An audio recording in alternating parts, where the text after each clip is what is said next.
We're going to be talking with Deep Waters, Matt Riddle here in just a hot second. Preface this interview. Hey, good evening, Matt. How are you, sir? I'm good. How are you? Oh, man, I'm doing great, brother. It's always a good time talking with you, and you've been in the news recently, and so I wanted to bring you on the show tonight, sit here with me and Dave, and wanted to bring Dave in, my co-host, Dave the Butcher Clifford. Are you there, Dave? Yes, sir. It's great to have you on the phone again, man. And look at this shit you got in the tournament, huh? I'm in the tournament, man. Damn. You know, and nice. What's hilarious is, you know, and I ain't talking shit neither, but what's hilarious to me kind of is, like, just yesterday I saw this article, or the day before, written about how nobody fails drug tests at Bellator. You don't have to take them. That's the word on the street, but from what I gather, I had a talk with, you know, one of the owners, and he made it clear that they're probably going to test me regularly. So probably going to have to just stay clean for a minute. Yeah, you know, honestly, I was going to try to ask about that before. I didn't mean to disrespect you there in any way. And so how is that going for you? You know, because it is up to the commission most places, and now, of course, since people like to make news out of shit, you're going to be having to deal with that once in a while. But other than that, how's your training been going? What you been up to, man? Dude, just chilling, been training good, you know, just, you know, not overdoing it, just training like 5-6 times a week, you know. Nothing crazy, not like 3 workouts a day or anything, and, yeah. Just hanging out with the kids and living life. Sweet.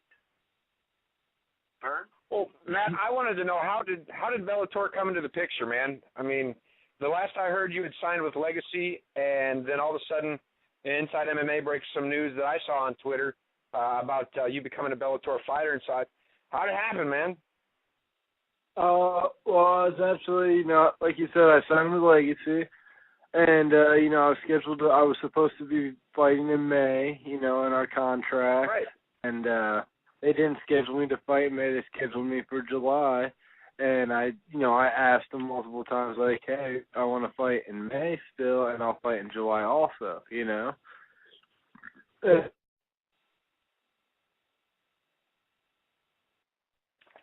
Hello, Matt. Shit. Well, his call dropped. Oh, man. So I guess what we'll do is have our producer of the network dial that phone number one more time and reconnect with Matt.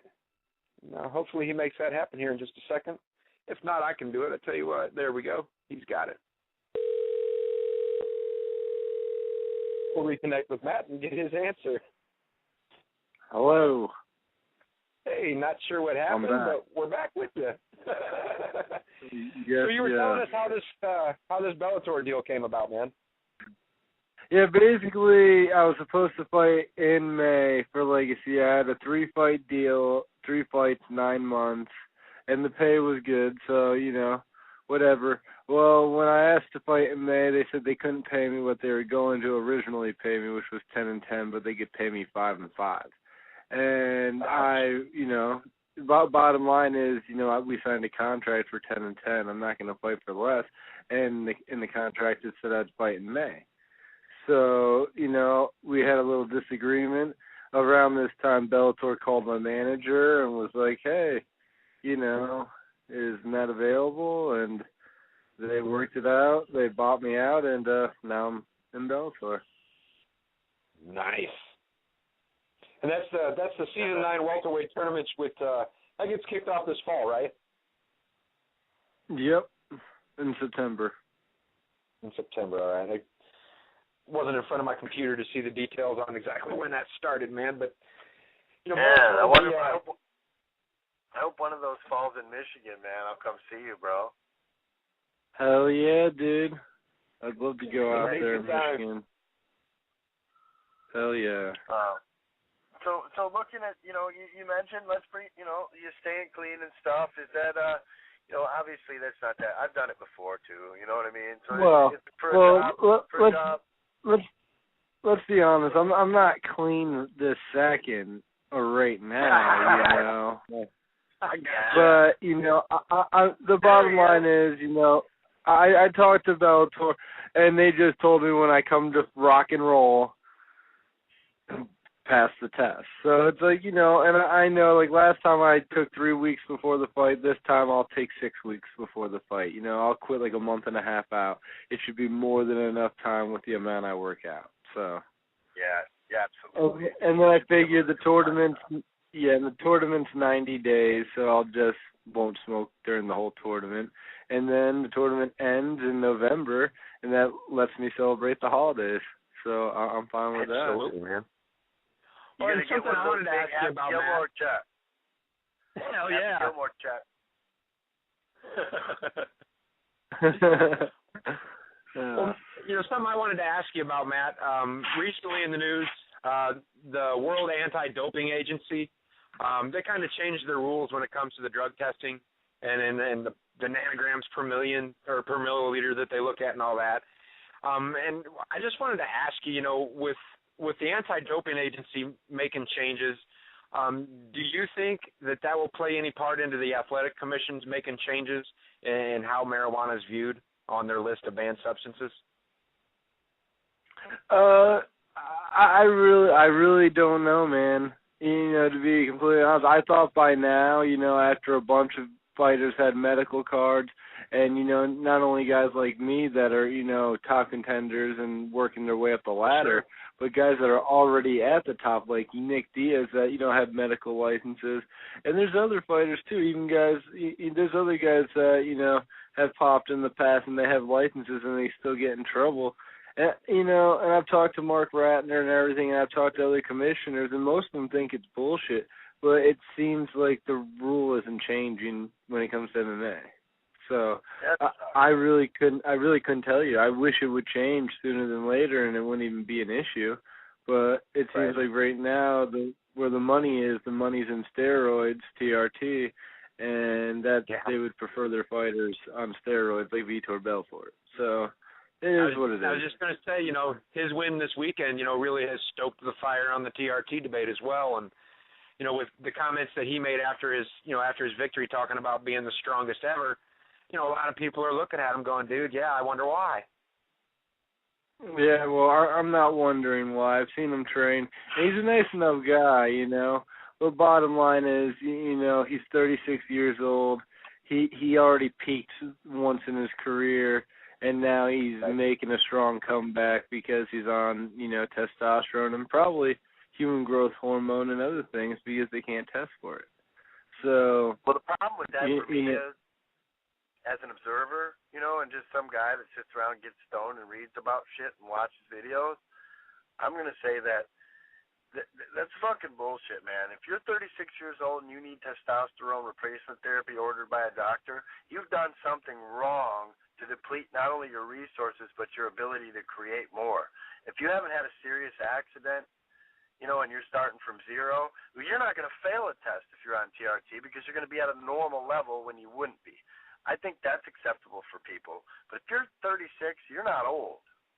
And it's not cool that they should be allowed to cheat at that young of an age, And doctors don't start trying to sell that shit to people till they're 60.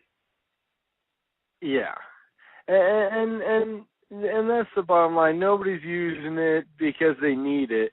It's because they either abused steroids back in the day, or they're just trying to get the upper hand on people, in sports. And I understand fighting's tough because the thing is, if you lose a basketball game or a football game, bottom line is it's a game.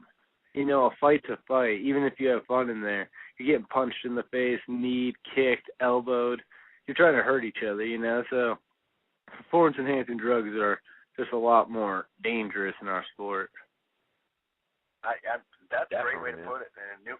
A good angle that I haven't really heard said, because that is the truth, It's not just a game where you're wearing pads or you're, there's a referee that's going to make sure, free throws and shit like that, or, you really are, and when when you're performing, every single time you're competing, you're trying to finish, and your opponent is trying to finish at the same time. It's way different, and that makes a huge difference.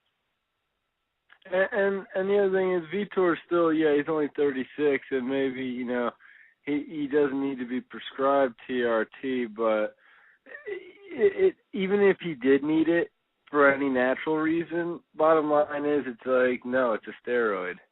It's like if I took steroid, if I got injured and used steroid cream on like an injury on a joint and I fought, I would pop for steroids and I would get fined and I'd get in trouble.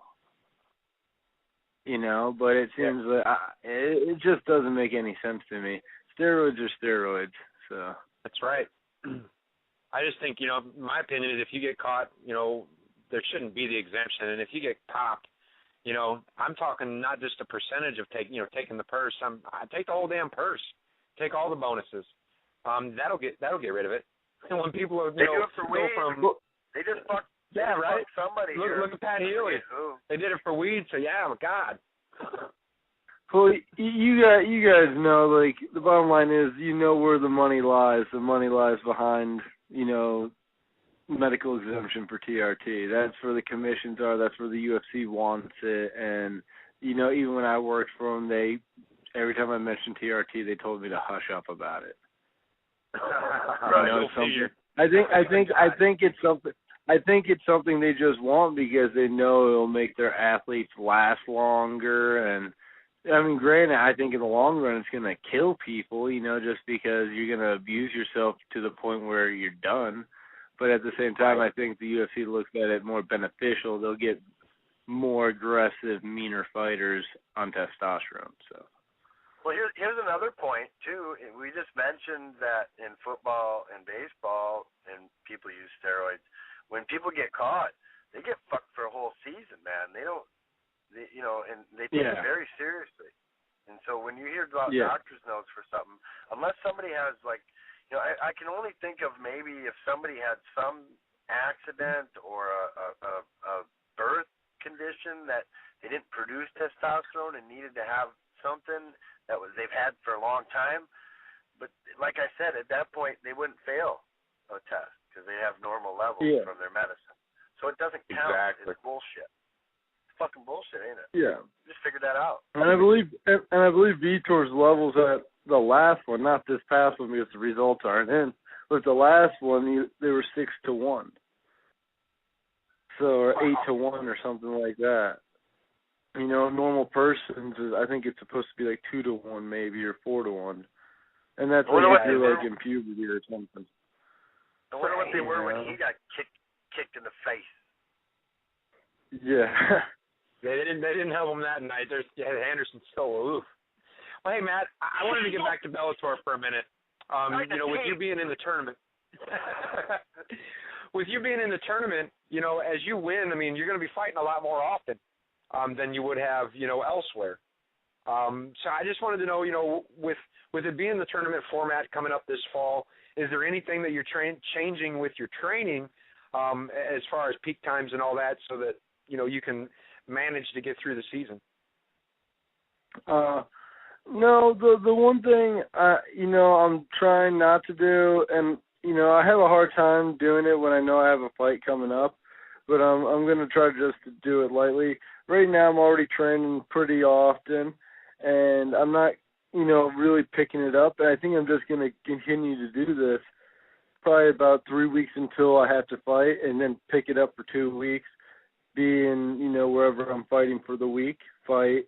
Hopefully I win, and then the fall, and then I fight a couple weeks later, and then just, keep running, keep training, take care of myself, but never, no crazy sparring, especially no crazy MMA sparring, and, just train controlled. And that's what I've been doing lately.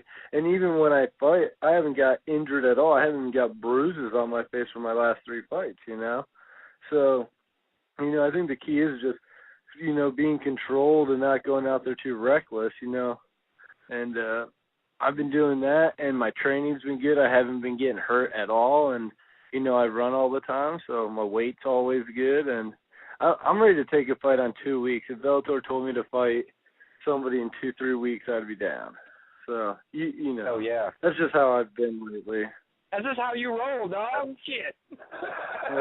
That's just how I roll. I stay in shape and I take fights on short notice. So that's why I think the tournament's perfect. I feel like I can take people down, control them, beat them up, and just grind my way through the first 2 rounds, and then in the finals, let the fireworks go because I know I'll have a break afterwards. Now, are you going to have some fun in Bellator? I mean, former guest David Rickles, the caveman, came out with the dinosaur. You got anything cool coming for your fucking walkout, man? Well, I'm kind of stoked because, it's not like the UFC where they make you stand on a diamond or a star right before you walk out, and you got to be here at this time and here at this time. So I'm excited to have a little leadway and be able to have fun and maybe have a cool entrance or something like that. So I haven't thought of anything yet. That's usually closer to the fight, but we'll see. Yeah, that'd be pretty sweet. Come out like Scooby-Doo or something, man. That would be sick. Have my cornermen dressed as the whole gang, Freddy and Shaggy and Scooby and Thelma. That would be out there, be bro. Great, you make it on ESPN's top 10 with that shit, bro. I think that would be a good one. Just give me credit. Hey, well, Matt, I got give me a shout out on the mic. I got a phone call holding here. You got time to take a call from a listener? Sure. Right on, man. Well, we're going to be talking with Jason from, where's he at? Let me get back here. Jason, he's calling in from Grass Lake, Michigan, and I think he's already live. Jason, are you there, bud? Yeah, man. Well, hey, you're on with Perm, the Butcher, and Matt Riddle. What up, Perm, Butcher, Mr. Riddle? What up, dude? All right, first of all, your first mistake was taking a phone call from me, Mr. Riddle. All right? So, why? Anyway. No, we'll gong your ass. Yeah, I know you will, man. That's the worst part about the whole thing. I know I usually get a minute. Anyway, hey, man. So what after you're done with your tournament in Bellator, man? And they keep taking these breaks, and I'm trying to keep up. And but what's the expectation after that, man? Fight after and get the belt, and then do you move to some overseas stuff? Is that what you plan on doing? I mean, he's going to beat Ben Askren is what he's going to do. Well, I mean, it just seems like Bellator has a short ladder. You know what I'm saying? Honestly, I'm not a selfish or greedy person, so I'll make plenty of money fighting in Bellator. Yeah. And I got a family of 3, a wife, so that's what's important to me. And what's that? Oh, I'm sorry, man. I'm an interrupter. I can't help it.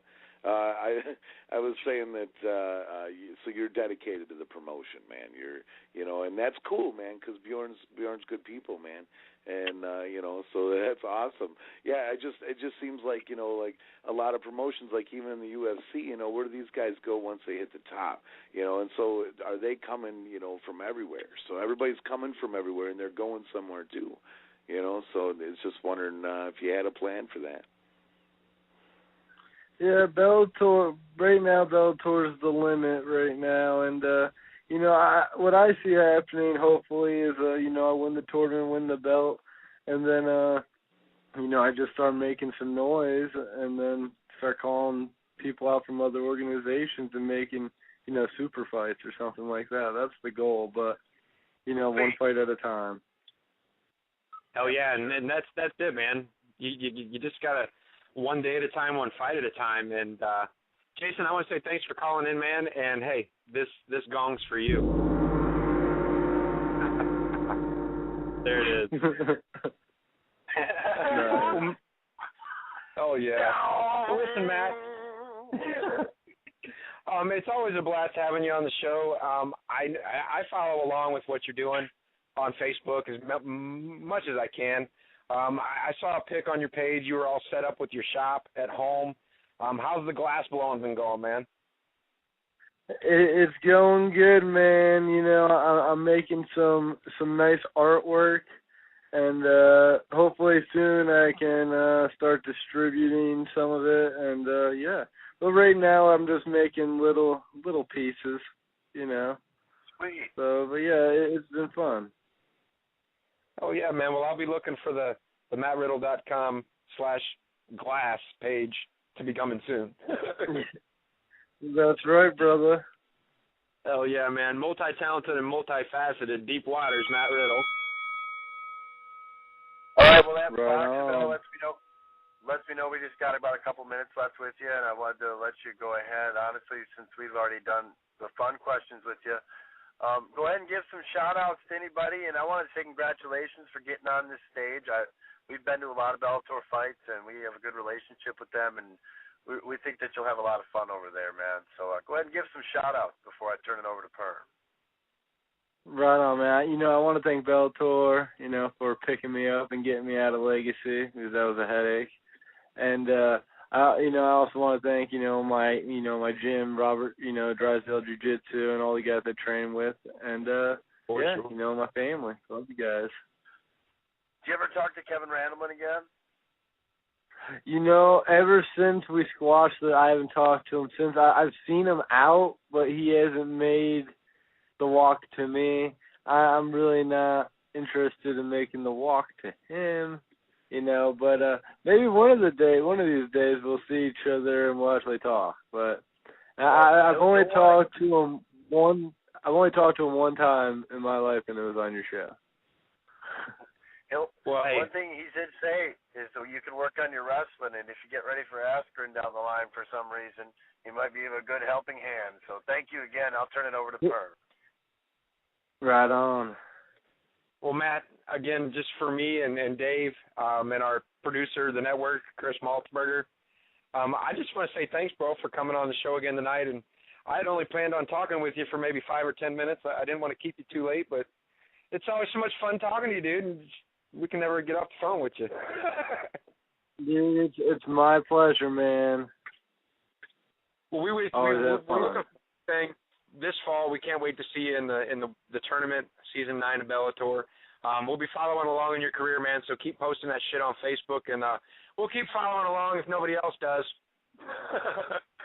Sounds good, man. I appreciate it, guys. You're welcome, brother. You take it easy. Have a great night, man. You too. Later. Later.